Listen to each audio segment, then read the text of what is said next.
Hey guys, it's Dr. Vic here, and I am doing our episode of the Mindful Experiment here on Facebook Live. This is a great one of the many we're going to be doing. I wrote a book, as you can see right here, called, I think it's over here, Rediscover Your Greatness.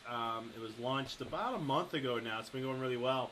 And what I wanted to do is kind of share each chapter, kind of go over, give you a summary, give you just something to give you some grasp. If you read the book, awesome. Thank you for purchasing. Thank you for checking it out.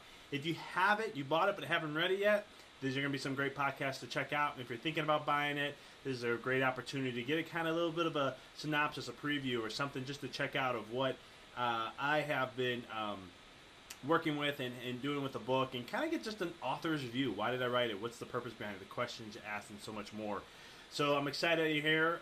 Say a little hi if you're on, comment, ask any questions you like as we dive in.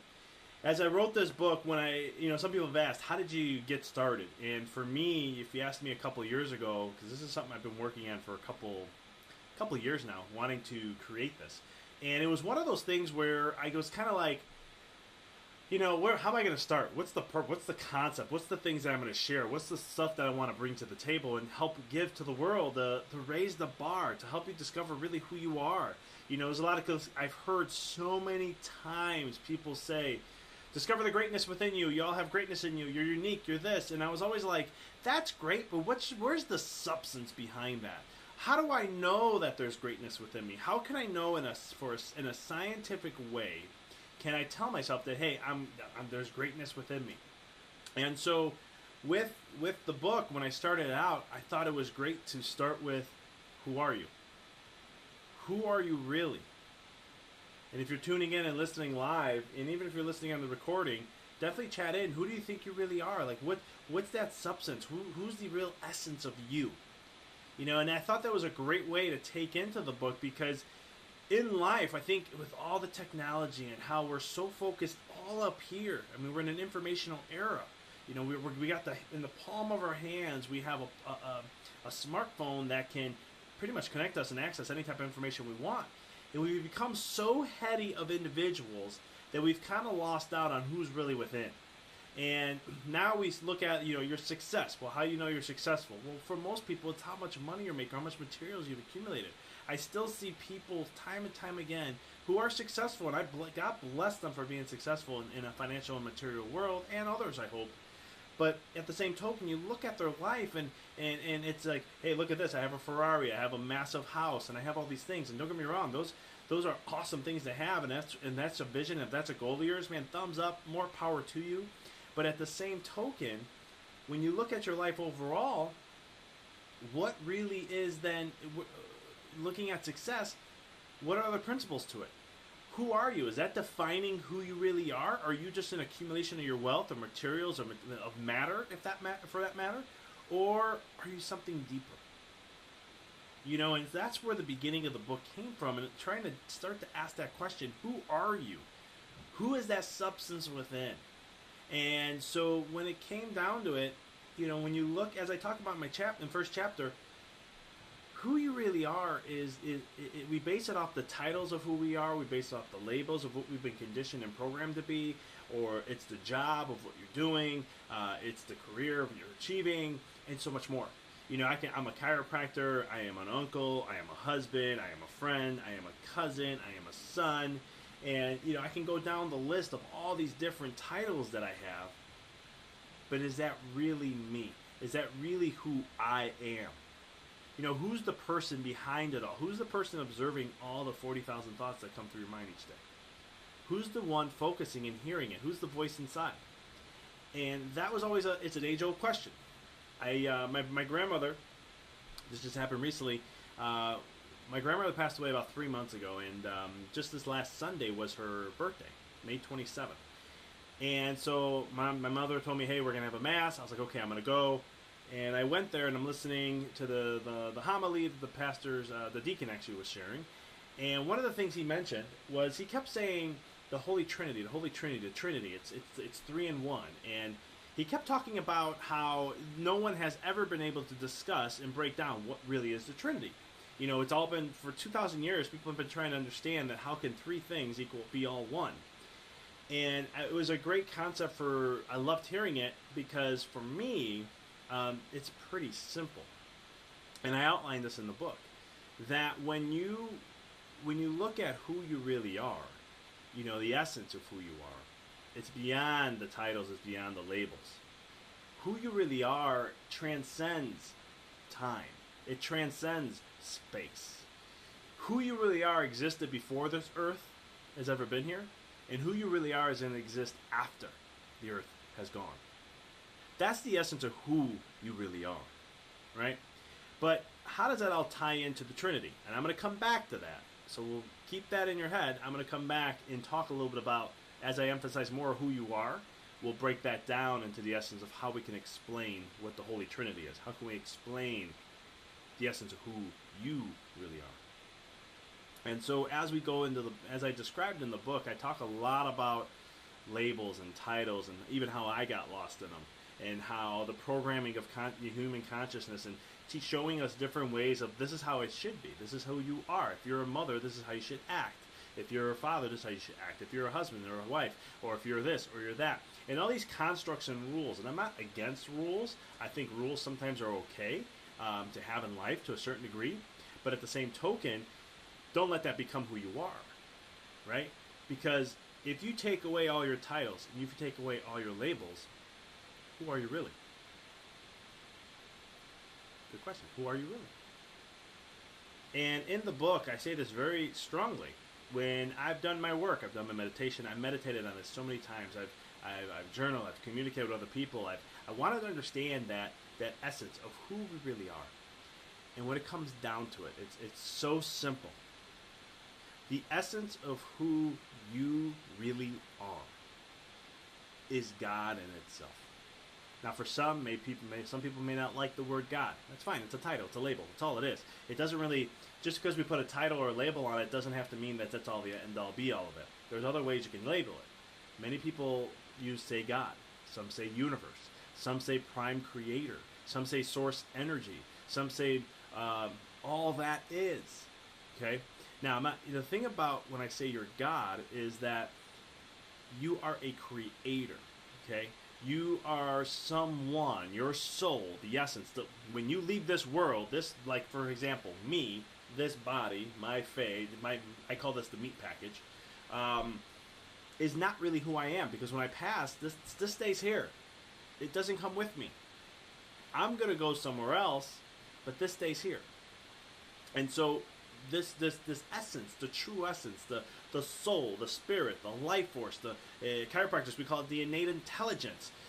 This intelligence that's within me that governs my body, it is also something that's going to transcend time and space. It is eternal. It is God in its essence. And the reason why I say that is because in the Bible it says you were created in the slight image of God. You are the creator of what you do in your life. God said, and there's many different books that are out there, you know, the creation of who you are, you're a creator, and you were given this gift called free will to go out and create and do whatever it is you desire, whatever experiences you want to achieve. And there's people in different souls who want to help be a part of that and help in the journey. And you guys learn with one another. They call it soul family. So in the human world, we have our family, but then there's a soul family where you have collective ideas and collective thoughts and collective things where you work together to help each other create experiences. And so when you look at this essence, this is the God part of who you are. It's a true self. It's a higher self. You are God. You are a creator. When you're looking, like for example, if I look at myself and look at my life, I've created my life to what it is today. There's only one person that creates this life, and that's me. I'm the one who's continually trying to choose the options of where I want to go, how I want to go with my life. It's me and me only, and I'm the only person that's going to choose that and help to allow myself to either become that or not become that. Allow myself to take it to the next level or not take it to the next level. So when I look at my life, I am the creator of my life.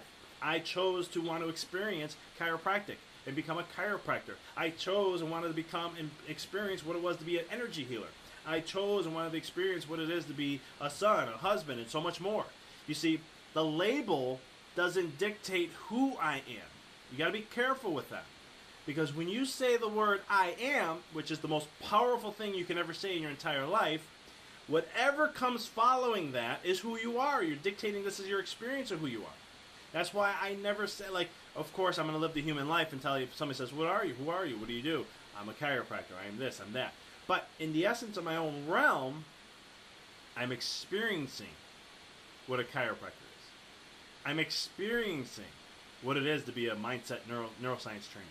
I'm experiencing what it is to be a host and creator of a podcast. You get what I'm saying? I'm not a podcaster. That's not who I am. I'm experiencing that because I'm choosing that experience. And I'm creating that experience to be what it is for me. Does that kind of make sense a little bit? Hit some thumbs up if you like this and so forth, or what you're hearing here. But the concept is that when it comes to your life and what you're doing, who you are, you're the creator of your experience. You're the one that's creating all the time. You're the star. You're the producer. You're the actor. You're the writer, the screenwriter, the play. You're doing it all. You're the artist. You're the author of your own book. The thing is you create. You dictate your rules. You see, because when life comes to an end for you, when this life ends and you start your new journey, the thing that's going to be the only person that judges you is you. God can't judge you. That's one of the things that was the biggest myth in my life that I learned as being a Catholic, is that God's going to judge you. If you don't do things right, you're going to be punished. That's all bullshit. The truth is that you're the only person that can judge you. There's no one else that can judge you. So when you look at your life, at the end of your life, only you and you only can judge. No one else. Because you are the creator of your life. You're looking at your creation. When you pass on, you're going to go through this whole review and this whole process. And we talk about this in the book. In chapter 9, we talk about the inevitable truth. But the concept is you are God in your own essence, and you're a creator in your own essence. And so anything that happens in your life, you are creating that in some essence or shape or form. The power is within you. There's no such thing as the universe is working against you, or man, I just have bad luck. That's all BS. How can you have bad luck when you're the creator of your own life? It's taking the responsibility, but more importantly, the power back to you. Because when you blame somebody else, when you say it's because of this or that, you've taken that power away from you. Now you're saying I'm powerless. I don't have the power to choose to create. That's bullshit. God gets to create and do everything that He wants to do. God is being a God, you are a creator of your own universe. The greatest the greatest things I've studied, the shamans and spiritual texts and Hinduism and all these different religions and different spiritualisms and so much more. I've learned that when it comes to your life, like I said, you are the creator of it all. And so when you're creating the essence of who you are, how can you create something how can you have something that come to you when it's not you? How can you create something? Or if you're the full creator, how can something happen to you is not something that you created? Does that kind of make sense? So you got to look at your life and understand that you're the creation of all things. Nothing happens to you. Everything in life happens for you. And so when you're putting labels on yourself, you're actually putting a construct, a program if you say, I am a chiropractor, I am a dentist, I'm a doctor, I am a janitor, I'm this, I am that. Whatever you're saying I am and whatever follows that is going to be the essence of the creation of the program and the experience of what you're going to have. That's why it's just a little shift in the mind. And some people have asked me, like, hey, Doc, I know you said, this is kind of semantics sometimes. And I will tell you that it's not semantics. It's just a shift in perspective. Instead of saying I am this and that, you are whatever I am, whatever I want to end up being. But the essence is you're choosing an experience. So always remember, this is just an experience. At the end of the day, when this is all gone, your time has come and you leave this earth, it's just an experience. It's something to gain upon and learn from. God is doing the exact same thing. He's learning through us. We are extensions of God. So as I mentioned before about the Trinity, it has never been able to be explained, as the deacon has said. And I was just like, I told my wife, I'm like, it's so simple. I don't get it how it's never been explained. And the concept is that, the Holy Trinity, never been explained how three things could be all the same of one. Well, the essence is this. You can look at it in two different ways. Number one, on a quantum physics level, they understand that there's a force. There's a force that governs all life. It's in every single thing that exists. If you go down to the most minute subatomic particles, there is a rule, there's a governing that happens. And I like to just call it the force. Hey, Hong, what's going on, buddy? I'm glad you're on here. Sorry, I just saw that. And so one of the things is when you look at the force and it's an existence of all things, that's God. It exists in all things. And we are just here to play with the force. It's given governed rules to how it's to let us to create, enjoy, and go forth. The other way to explain it is this. And this is a little different, but you can understand this visual. think of an octopus, right? Octopus has 8 tentacles that come through. Well, what I want you to do is think of God being the head of the octopus, and all the tentacles are infinite. There's just infinite amount, and they're all extensions of God, right? So I'm Victor in this life right now, but my true self, my true soul, the essence of who I am, is always connected to God no matter what. Some people call it the unified field. I just look at it as a perspective as an octopus with all these tentacles and all these extensions. You're an extension of God just as much as I am. That's why I'm just like God just as much as you are. We are little fragments of God, but within the essence of all that, you are still God within that. It's kind of like a hologram. If you look at a hologram, you take, those old laser images, and they have the thing in there and so forth, and you can look at it and it has it all. Well, if you took a hammer and shattered it, you take a piece out, and you look in that little piece of glass, that hologram will be fully intact in that one piece. That essence is you. It's the same concept, and I share this in my book. All this I'm sharing with you guys is in chapter 1. The other thing I talk about is I really started to understand the beauty and the design of the spirit world, of God, and so much more when I learned about the body. And when I was in chiropractic school, it was really fascinating that I learned that when it comes to your DNA, all the cells within your body have all the DNA to create your whole entire body. And what was fascinating is what depends which ones are turned on, which ones are turned off, and all that stuff. But what was really fascinating for me is that I'm like, wow, so every single cell has the potential to create anything it desires, but it's focusing on this. I said, that's the soul. That's me. I'm choosing in one perspective, this one avenue of what I want to experience in my life. But in essence, I have potential to create and do and be anything that I desire, just like a cell does. It has all the potential. So all the DNA, if you want to think of it that way, the DNA is God itself. And yet all of us, broken down in all these little pieces, have the God DNA within us. So whatever analogy works, I can continually go on with this. Because like I said, guys, I've been studying this for at least the last 5 years. And really coming up with analogies on how to figure out we are just extensions of God. So when you get rid of your labels, when you get rid of all that stuff, the true essence of who you really are comes up. And it really starts to allow you to see the essence of the truth of you. You are a creator. You're a creator to create anything that is your desire. The universe is always working for you. God is always, if you want to use God for that matter, is always giving you love. And Abraham Hicks talks a lot about this, where she says, there is always the flow of well-being always coming to you. Whether you accept it or not is up to you. That's your free will. That's your choice. But the love, unconditional, everything that you desire, everything you want to achieve in life, everything you want to experience in your life, is everything you want is always coming towards you. The flow is always happening to you. The only difference is if you are accepting it or you're not accepting it. You're resisting it or you're not resisting it. Are you allowing it to come or not allowing it to come? And so it really comes down to you. But God is always projecting and giving his love and support. And it's not really a he. You'll notice in my book, if you've read it, I talk about saying it's an it, because it's not a female or male. It's, I forgot the word for that. But long story short, it has no gender. And so long story short, you are the essence of God. You are the creation. You are God itself. And so as in my book, I said this quote: you are the bloodline for God just as much as God is the bloodline for us. God came from nothingness to manifest all things, which is everything that exists. It is all that is, the good and the bad. There is no just light. There is good and bad. God is all the facets of that. And so are we as human beings. We are the facets of all things. And so with the light and the darkness and all these things, it's just, what is it you want to choose to create an experience? I was just listening to a podcast before I came on, and they were talking about, it was an Aubrey Marcus podcast, and they were talking with Paul Check, and they were talking about the darkness and how people want to focus on the light and all these other things, and they shun away from the darkness. And they were talking about spirituality in this essence of how we praise the light, but we shun the darkness. But in all the reality, the darkness is what makes us appreciate the light. The darkness is just as much as a gift as it is the light. And so when you look at yourself as a soul, as a unique being, you're beyond what you really are. There is greatness in you. Because here's the thing that I talk about in chapter 1. The greatness within you is that the uniqueness within you comes from a quantum mechanic principle that states there's something called the poly the poly exclusion principle, which means that no two things in the universe are alike.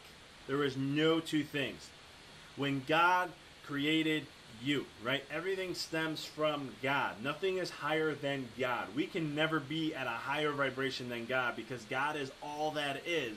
But yet we still have the power of God within us. And that's why I mentioned and emphasized so strongly in chapter 1 how you are God. You are a creator. So you get to choose anything experience which you like. And so when you're looking at that level of how you want to play in this field, you have to remember the power and essence of who you really are, and how you have that power to choose, be, do whatever it is you want. You're the creator. We are the bloodline for God just as much as God is the bloodline for us.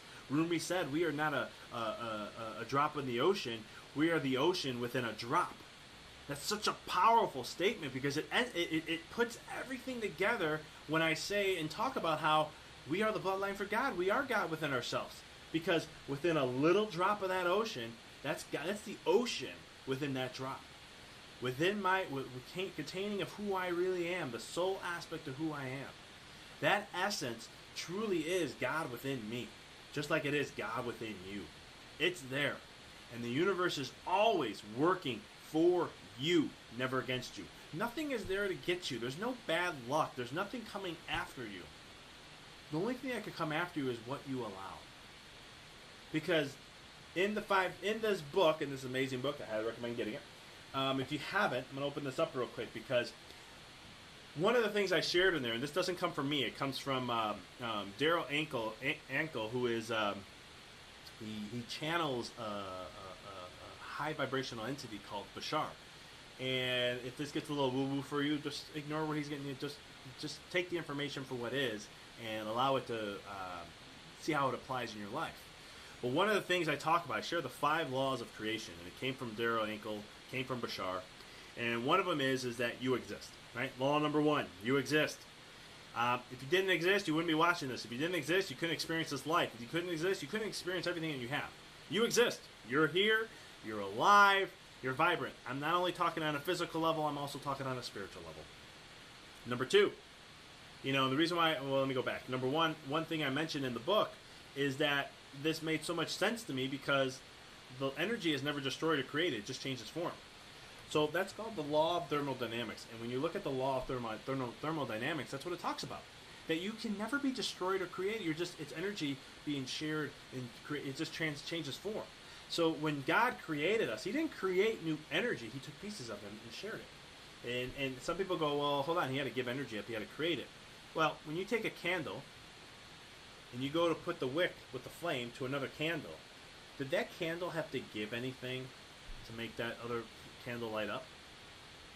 No. It just turns it on. So that's the same essence of God creating us. It's just to go ahead and share it. So when the creation happened, law of thermodynamics says you'll exist and you always will exist. You're never decease in any shape, way, or form. You're just going to change form. So once you pass out of this body, this physical form, you're going to transcend back into the non-physical form. And then you go from the non-physical form, you're going to go back into a physical form. And then it goes back and forth. So it's a non-ending cycle. And you get to choose where you want to go and who you want to be throughout that whole process. How cool is that? Law number 2 states, everything is here and now. So one of the things that I love is, it's hard even for me, I've studied this now for over 5 years. And it's one of those things where I'm like, man, everything's happening now. There's no such thing as time or space. In our human mind, it's hard for us to grasp because we see things linearly. We see things, there's a beginning, there's a middle, and there's an end. But in reality, in the spiritual realms, there is no beginning, there is no middle, there is no end. It just is. Everything's here, everything's now. And so, as tough as that is, I mean, it's just, I'm still looking for ways on how to explain that in a very simple way besides there's no time, there's no space. But I've experienced this. This is why I'm so big in the meditation, because there has been many times, where I've done meditations to bliss out. And blissing out is when you just get into this centered space, and it's like you do disconnect from your body, you're not in your body anymore, and you become more aware of who you really are. And when you get into this bliss state, it's amazing. I'll sit there, and sometimes an hour goes by, and I felt like it was 2 minutes. And it's just time. I don't have the relation to time. I don't really know anymore as well, because when I'm in that space, it really is a very center place, and it's really extending into that spiritual realm, that aspect.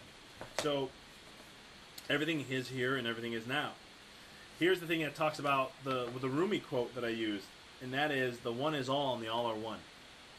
And what that states is that we are all one. The all is one and the one is all. God is that one, and he's in through everything. He's within us. Nothing can exist without. If you're all that is, everything has God potential within it. You are a creator. You are, the universe is working for you, aka God, because God, when you know all things that are happening, how can you really experience and realize your growth and who you really are? So God couldn't do that, because he'd be doing the same thing and he would know what's happening and so forth. Instead, he created us. And through us, we have free will, which is one of the biggest gifts, spiritual gifts we've ever given us. So we can choose what it is we want to experience in each life and what we want to do. And so since God gave us free will, he gave us free reign to do whatever we choose to do. That's why I said earlier, the only person that judges you at the end of your life is you. No one else. There's not going to be a spirit there. There's not going to be a Jesus there. There's not going to be a Buddha or a Krishna. No one's judging you. The only person that judges you is you.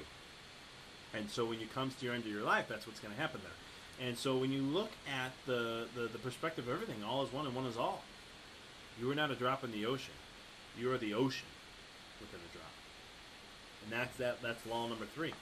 Law number 4, what you put out is what you get back, guys. And this is the universe always responding to you. This is also known as law of attraction. This is what our universe. Now, there's multi-universes. We're proving that there is multiverses. There's infinite universes that exist. We are just in one experiencing this one. And in this one of them, there's many laws to this universe, but one of the biggest ones is the law of attraction.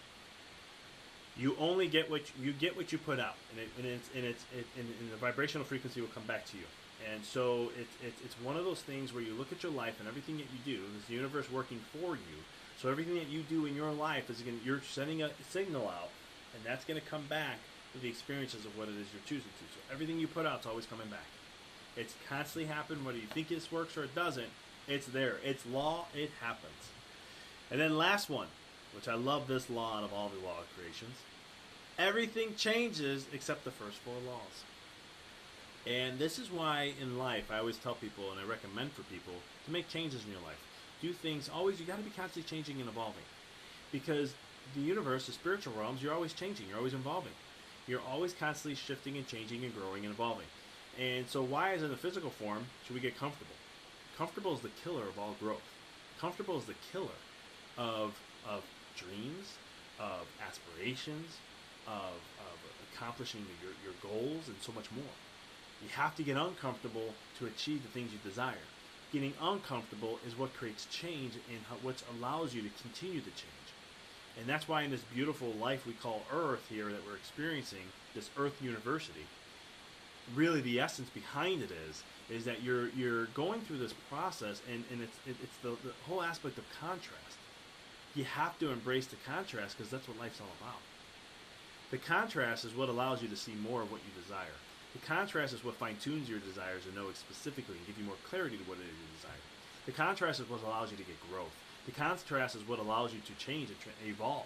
The contrast is here for a reason, to help us to transcend and to truly take things to new levels. The contrast gives us so many lessons, and yet we fear the darkness, we fight the darkness, and we don't accept and we want to just focus on the light.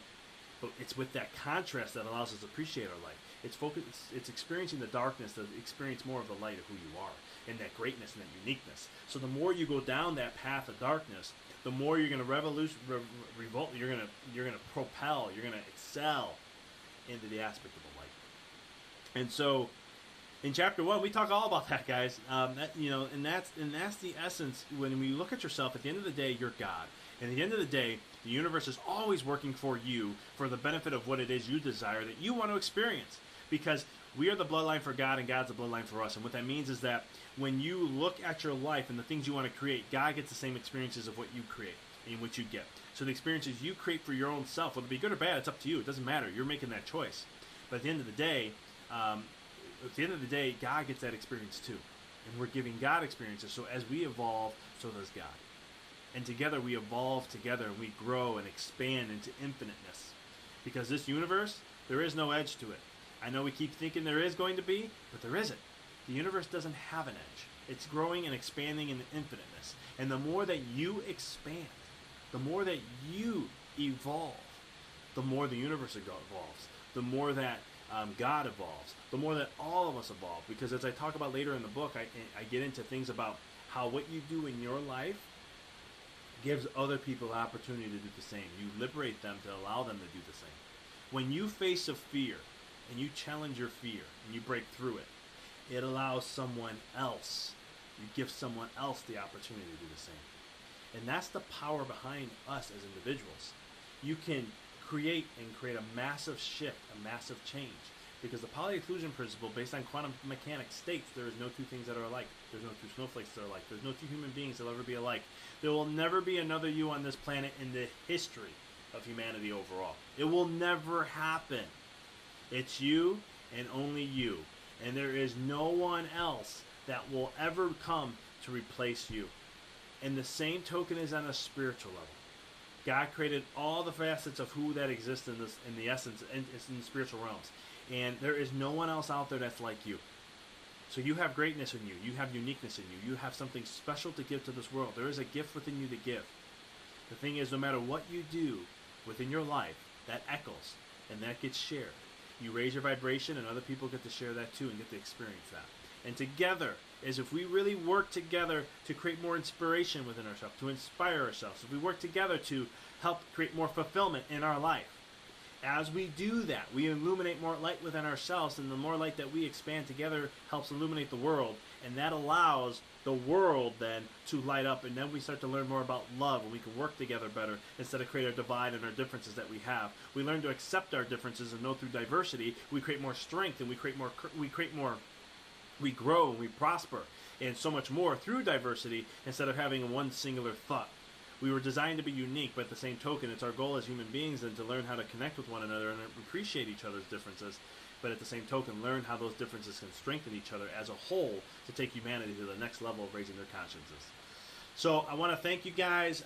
Again, if you haven't checked out the book here, this is my new book, Rediscover Your Greatness. It is on Amazon. It is on Lulu. It is on Barnes & Noble and many other online retailers, iBooks, and so much more. We have it on Kindle and Nook. Right now, we still have a special going on. If you want an autographed copy and you are looking to, you want to have free shipping within the 48 states, and also 10% off on the retail price, go to empoweryourreality.com. That's www.empoweryourreality.com. Check it out there. And go ahead and, guys, like I said, it's going to be up there for another week or so. We're going to keep that special going. And I want to thank you guys for tuning in. This was our first Facebook Live podcast for the Mindful Experiment. And I want to thank you guys for tuning in, checking it out, and so much more. Definitely hit some likes and love. Any questions you have, punch them in. If you're listening to the recording, I'll definitely get back and answer the comments. And thank you again. And hope it was inspirational. And then we'll be doing this next week. Most likely it'll be around 9 o'clock in the morning Central Time. You'll check it out. Check out Empower Your Reality, Facebook.com//Empower Your Reality. Go to our event section. You'll see all the podcast listings that we're going to be having, that we'll be doing. Each chapter we're going to be launching a podcast about the title of one chapter of my book and just breaking it down and talking about the essence of it. And this is an opportunity for you to check out, ask some questions, and really just dive in with me. So thank you for taking some time out of your day today to tune in. And until next time, keep rocking and rolling, y'all.